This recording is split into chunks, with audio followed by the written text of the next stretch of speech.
The fact that she was in prison, she didn't like it.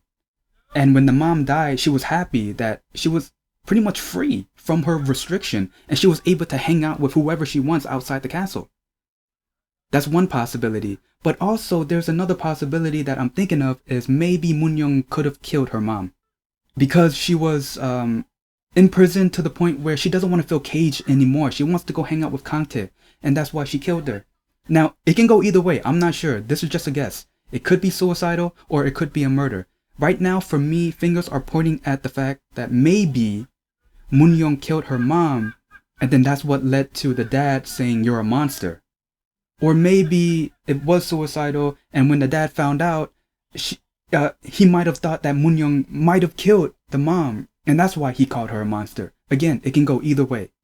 Now, when Moon-young asked Kangtae, why did you become a caregiver instead of an actor? When I read that, I just read it and just blew it off.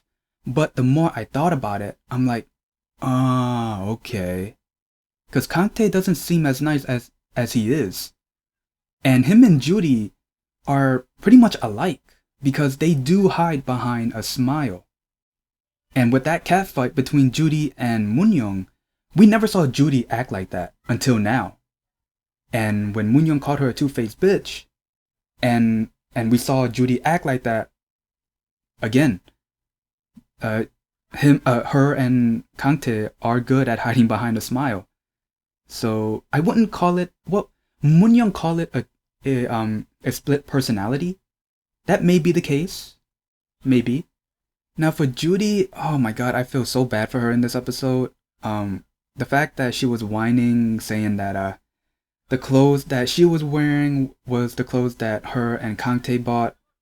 Her sleeping in his room, Moon-young sleeping in his room, Kangtae talking casually with her, screaming her name and glaring at her and not even saying Judy's name.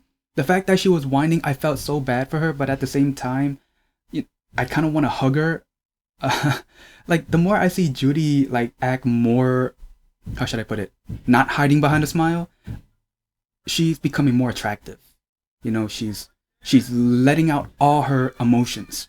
Now for Moon-young, oh my god, she is the highlight of this episode. Matter of fact, she's the highlight of this drama. Dude, just the funny moments that she had. The first one was at the hotel. The dude at the counter, he was like, you want... I forgot what he asked, but it was like, you want a theme room? You want a costume? And then he was like, hey, come here. You want any add-ons like a vibrating bed or some other stuff? And man, dude, that was so funny. And I think that was a vending machine right next to Moon-young for condoms. And then when Kangtae and Moon-young were having an argument, well, it wasn't really an argument. It was more of a, well, it kind of looked like a seduction. And then the dude at the counter, he just popped up the condom, and obviously they have to hide it. And it says shipgu on it, 19 if you guys don't know Korean. But she was like this.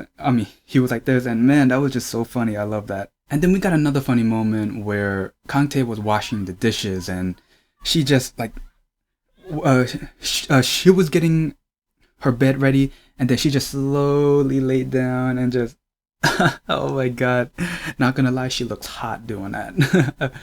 And then she said, oh, spit on myself.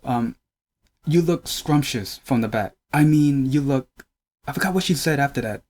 You look handsome. You look, well, something, but scrumptious is what's stuck in my mind right now. My god, that was so funny. Now the dad, Moon-young's dad. So, could that be sleep paralysis? It was like he was sleeping, and then this dark figure came in and strangled him. Can that be sleep paralysis? I'm not sure. Maybe someone can answer that for me. Now, with that in mind, it's kind of weird that one nurse, the guy, he looked like he was tired and he was probably falling asleep, and then he heard a woman humming, and then we see this dark figure walking by. But the door wasn't open, no footsteps, just humming and walking by like whoosh. I don't want to say that the guy has sleep paralysis, but maybe he was so tired that he kept hearing things. I'm not sure. And then when Judy was talking to him about, hey, this one patient said, at night you hear a ghost humming, but then when those two left, we saw a dark figure walking by behind the door, and it's like, whoa. I don't know what to say about that. This is obviously not a fantasy drama. I've said this before. This is more of a suspense, but also mostly mentality-wise. But man, that kind of threw me off a bit. Yo, this episode was really, really good. Oh my god, entertained from beginning to end. Oh yeah, also,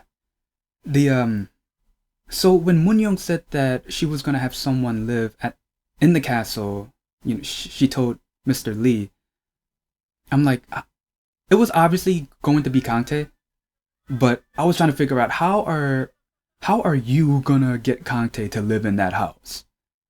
Come to find out, kidnap, well, put that in quotes, kidnap Sangtae, make him sign a contract. I'm assuming that contract states that Kangtae has to live in that house.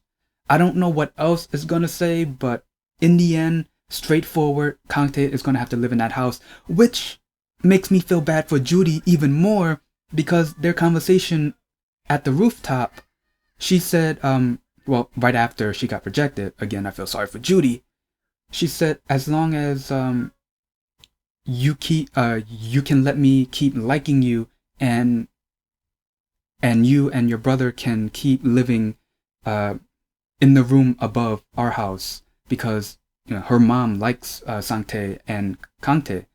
But man, again, I feel sorry for Judy. I kind of think Judy is going to be the type of character who's going to let loose, who's going to show her emotions, who's going to, I don't know if Kangtae is going to be first, but I think Judy is going to be first. The one who can escape from her hiding spot and not hide behind a smile. Again, this episode was really good. If you guys like my reaction, give it a like, comment down below, and subscribe. See ya.